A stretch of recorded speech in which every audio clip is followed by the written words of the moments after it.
नमस्कार। आज की हमारी चर्चा का विषय है अष्ट सिद्धियां। इस समाज में अष्ट सिद्धियों का बहुत बोलबाला है और आज ही नहीं, पुराकाल से अष्ट सिद्धियों का बोलबाला रहा है। वे अष्ट सिद्धियां क्या हैं, उनकी वैज्ञानिकता क्या है और वे कितना सत्य हैं, कितना असत्य हैं, आज हम इस पर चर्चा करेंगे। सबसे पहले हम देख लेते हैं कि वे अष्ट सिद्धियां हैं कौन कौन सी। पतंजलि योग सूत्र में भी इन अष्ट सिद्धियों का जिक्र आता है। महर्षि पतंजलि कहते हैं जो 8 सिद्धियां हैं उनके विषय में, तो सबसे पहली है अणिमा, दूसरी है महिमा, तीसरी है लघिमा, चौथी है गरिमा, 5वीं है प्राप्ति, 6वीं है प्राकाम्य और 7वीं है वशित्व और 8वीं है ईशित्व। इन 8 सिद्धियों की चर्चा महर्षि पतंजलि करते हैं।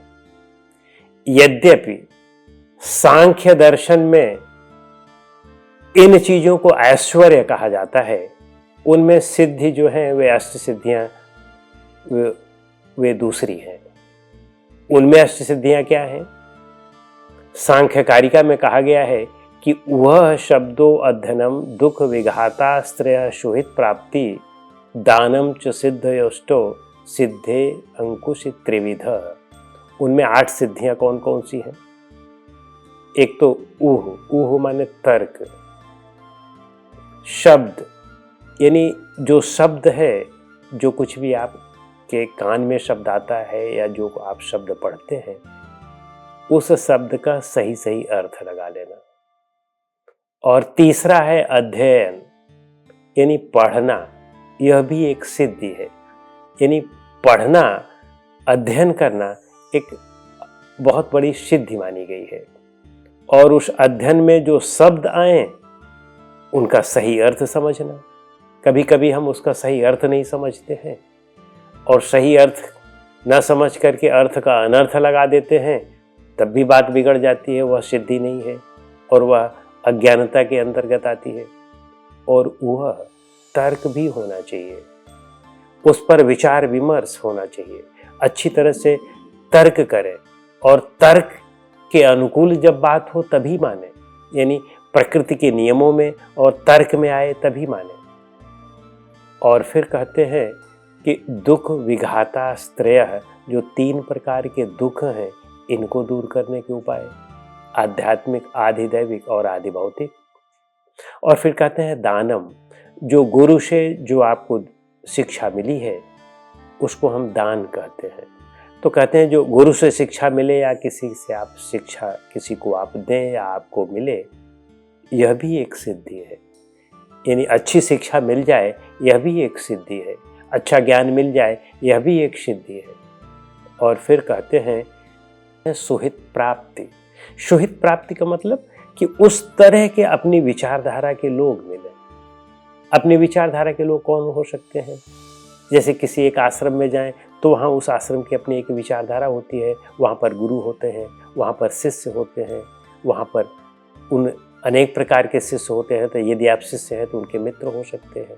तो यानी हमारे उसमें जो सखा होते हैं, मित्र होते हैं, अगर उन विचारों को हम समझें और उन पर तर्क वितर्क करें, एक दूसरे के विचारों को समझें, सुने और उन पर तर्क वितर्क करके और फिर अंत में सत्य को स्थापित करने का मिल करके प्रयास करें और गुरु से भी मदद लेकर के प्रयास करें, तो उसे हम सुहित प्राप्ति कहते हैं। तो कहा गया है कि ये सिद्धियां हैं।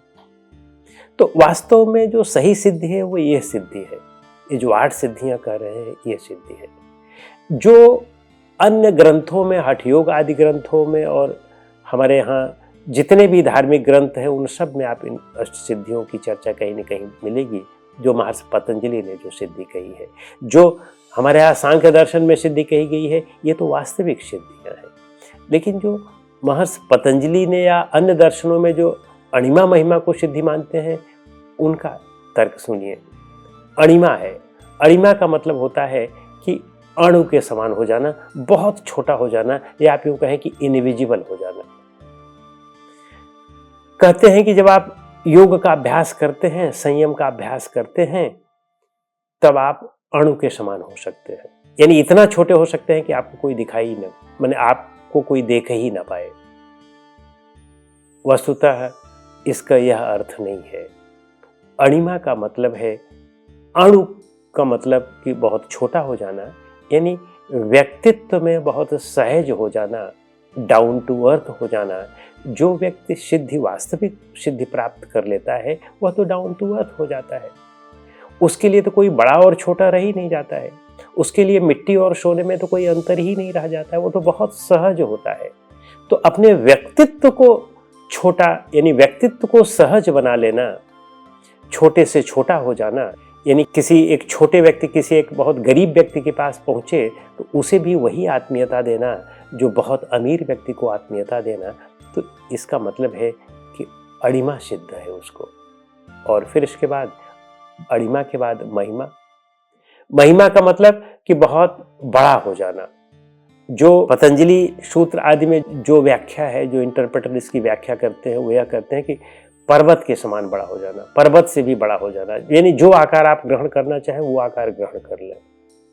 और हमारे यहाँ धर्म ग्रंथों में भी है कि हनुमान जी ने जो है बहुत बड़ा आकार धारण कर लिया या बहुत छोटा आकार धारण कर लिया, मच्छर के समान हो गए या बहुत बड़े आकार के हो गए। तो वस्तुतः ऐसी कोई सिद्धि नहीं होती है कि जो आप चाहें तो जितना बड़ा आकार बनाना चाहे उतना बड़ा बना लें। यहाँ पर कहने का मतलब है कि आत्मा बहुत महान है। वह छोटी से छोटी यानी बहुत सहज है, सब के लिए है। वह चींटी के लिए भी है, चींटी में भी उतना ही प्रेम है। महात्मा बुद्ध देखें कि एक बकरी के लिए वे अपने प्राण को त्याग करने के लिए तैयार हो गए, उद्यत हो गए। इतनी महानता और साथ में व्यक्तित्व का बहुत महान हो जाना। यानी आप देखें कि जितने महापुरुष हैं उनका व्यक्तित्व कितना विशाल होता है। वे अपने लिए तो कुछ सोचते ही नहीं है, दूसरों के लिए ही सोचते हैं और उनका पूरा जीवन ही समाज के लिए होता है। तो अपने व्यक्तित्व में महान हो जाना, यही महिमा है, न कि पर्वत के समान हो जाना। पर्वत के समान शरीर का आकार का हो जाना, शरीर का आकार पर्वत के समान हो जाए यह नहीं है। पर्वत के समान विशालता आ जाए, अपने हृदय में, आत्मा में वह विशालता आ जाए, इसको कहते हैं कि महिमा होना। और लघिमा, लघिमा का मतलब जो हमारे जो सिद्धि के लोग करते हैं, जो इंटरप्रेटर लोग करते हैं, वो यह करते हैं कि ऐसा लघु हो जाना, हल्का हो जाना कि अगर आप 70 किलो वजन के हैं और अगर आप किसी चींटी के ऊपर पैर रख दें और आपको वह सिद्धि प्राप्त है लघिमा की, तो चींटी मरेगी नहीं। यानी उसको किसी भी प्रकार की आंच नहीं आएगी, वह जीवित रहेगी। वस्तुतः ऐसा कभी भी नहीं होता है। यह तो लोगों ने अपनी धाक जमाने के लिए ऐसा कह दिया है, या यूं कह सकते हैं कि योग के प्रति आकर्षण पैदा करने के लिए ऐसा कर दिया है। लेकिन वास्तव में सत्य में ऐसा कुछ भी नहीं होता है। लघिमा का मतलब यहाँ पर अगर लिया जाए तात्विक अर्थ में, तो बहुत हल्का हो जाना, यानी ऐसे व्यक्ति जिसके मन में कहीं कोई बोझ ही ना हो, इच्छा का, आसक्ति का कोई बोझ ही ना हो, उसका मन कितना हल्का होता है। बालक का मन कितना हल्का होता है, कोई चिंता फिक्र ना हो, इस तरह से मन को कर लेना, यह लघिमा है।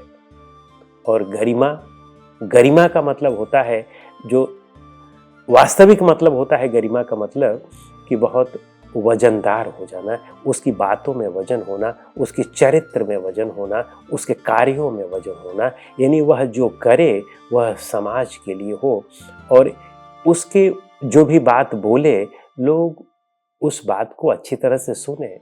यह नहीं कि नेताओं के भाषण की तरह हो कि बस भाषण पे भाषण होता जा रहा है, लोगों के कान में वह बात आ ही नहीं रही है, वह लोग सुन ही नहीं रहे हैं।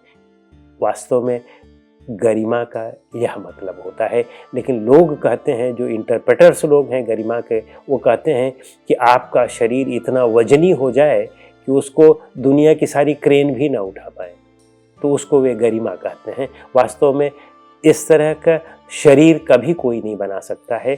अब यह धर्म ग्रंथों में किसी ने ऐसा कुछ लिख दिया है और वह सिंबॉलिक अर्थों में लिखा गया है, किस अर्थों में लिखा गया है, लेकिन अगर इस तरह का लोगों में संदेश जा रहा है सत्य वस्तुतः अंधविश्वास है, और इस तरह की चीज़ों में यदि आप अपना जीवन लगाते हैं तो वह केवल अपने रत्न तुल्य जीवन को समाप्त करना है, व्यर्थ जाना है, या आप यूँ कह सकते हैं कि आत्महनन है यह। फिर अगली सिद्धि जो है पांचवी, वह प्राप्ति है। जो इंटरप्रेटर्स लोग कहते हैं प्राप्ति का मतलब कि आप अपने अंगूठे से चाहें तो चंद्रमा को छू सकते हैं, सूरज को छू सकते हैं, आप यहीं बैठे बैठे जो चाहें वह कर सकते हैं, इतना आपके शरीर का आकार हो जाएगा। तो वस्तुतः शरीर का आकार इस तरह से नहीं बढ़ता है, हमारे मन का आकार इस तरह से जरूर बढ़ता है। जब मन में महानता आती है तो निश्चित रूप से हम जो चाहें वह कर सकते हैं। लेकिन जो चाहें यह कर सकने का यह मतलब नहीं है कि हम चंद्रमा को चाहें छूना तो चंद्रमा को छू लेंगे, शरीर से नहीं छुआ जा सकता है। लेकिन बुद्धि से, विवेक से हम उन पर ढेर सारी चीज़ों पर अपने आप ही उस पर विचार कर सकते हैं, और ढेर सारे हमारे जो उन पर विचार करने से जो निष्कर्ष निकलते हैं वे सही भी हो सकते हैं, और ज़्यादातर वे सही भी होते हैं। देखें कि हमारे यहाँ उन ऋषियों ने जिनके पास कोई भी टेलीस्कोप या माइक्रोस्कोप आदि नहीं थे, उन्होंने यह बता दिया कि कब चंद्र ग्रहण लगेगा, कब सूर्य ग्रहण लगेगा, ये सब सारी चीज़ें बताते थे। वो वराह मिहिर वगैरह थे आदि, ये लोग बता देते थे, कितना सत्य निकलता था, और मिनट सेकंड बता दिया जाता था। तो कहने का मतलब वह प्राप्ति है। लेकिन प्राप्ति का जो पारंपरिक अर्थों में अर्थ लगाया जाता है वह नहीं हो सकता है, और यह होता भी नहीं है। यह केवल और केवल अंधविश्वास फैलाना है और अपनी धाक जमाना है। फिर प्राकाम्य कहते हैं, जो छठवीं है वह प्राकाम्य है। प्राकाम्य का मतलब कि आपकी जो इच्छा हो वह आपको मिल जाए। अब इस पर भी जो है इंटरप्रेटर्स लोग कहते हैं कि आपकी इच्छा है, जो कुछ भी आप इच्छा करेंगे वह आपको मिल जाएगा। संभव ही नहीं है, किसी की भी इच्छा की पूर्ति तो हो ही नहीं सकती है। इच्छाओं की पूर्ति चाहे कोई भी हो उसकी नहीं हो सकती, और योगी तो वैसे भी इच्छा का समाप्त कर देता है। तो वास्तव में इच्छा का समाप्त होना ही इच्छाओं का पूर्ण होना है। एक सिंबॉलिक अर्थ में इच्छाओं को निवृत्त किया जा सकता है, इच्छाओं को पूर्ण नहीं किया जा सकता है। किसी भी की इच्छा पूर्ण नहीं हो सकती है, उसको विवेक से निवृत्त किया जाता है। जब विवेक से आप इच्छाओं का दमन कर देते हैं, इच्छाओं को निवृत्त कर देते हैं, तो उसी को सिंबॉलिक अर्थ में कहते हैं कि भाई इसकी सभी इच्छा पूर्ण हो गई। जिसको इच्छा ही नहीं रह गई, जिसने इच्छाओं को ही मार दिया, इच्छा ही नहीं रह गई, तो इसका मतलब कि इसकी संपूर्ण इच्छा पूर्ण हो गई। उसी को हम पूर्ण काम कहते हैं। न कि हम इच्छाओं को करके उन्हें पूर्ण कर लेंगे, यह कभी संभव नहीं हो सकता है। तो इच्छाओं को निवृत्त किया जाता है, विवेक और समझ से, बुद्धि से उसको हटाया जाता है, और उसमें पूर्णता मिल जाती है, तो उसको हम पूर्ण काम कहते हैं। तो वही जो है हमारे यहाँ प्राकाम्य का अर्थ है। और फिर इसके बाद वशित्व। वशित्व का मतलब होता है, जो पारंपरिक अर्थ में लगाया जाता है, वशित्व को लगाते हैं कि आपका हर चीज़ों में वश हो जाता है, आप जो चाहे वह कर सकते हैं। अमेरिका की जगह पर साउथ अफ्रीका को रख सकते हैं, साउथ अफ्रीका की जगह पर अमेरिका को रख सकते हैं, चंद्रमा की जगह पर सूरज को रख सकते हैं, सूरज की जगह पर मंगल को रख सकते हैं, जो चाहे आप फेरबदल कर सकते हैं। लेकिन वास्तव में ऐसा होता नहीं है। यहाँ पर वशित्व का मतलब आपका अपने मन, इंद्रिय और शरीर पर पूर्ण वश हो जाता है, यह सिद्धि है। और वास्तविक सिद्धि यही है, योग की सिद्धि यही है कि अपने शरीर, मन और इंद्रियों पर पूर्ण नियंत्रण हो जाना। और फिर ईशित्व। ईशित्व शब्द ही अगर आप देखें तो वह ईश धातु से बना है। ईश धातु का मतलब अधिकार प्राप्त कर लेना, ईश धातु का मतलब नियंत्रण कर लेना, शासन करना। तो जो व्यक्ति अपने मन और इंद्रियों पर शासन करता है वही ईश्वर है।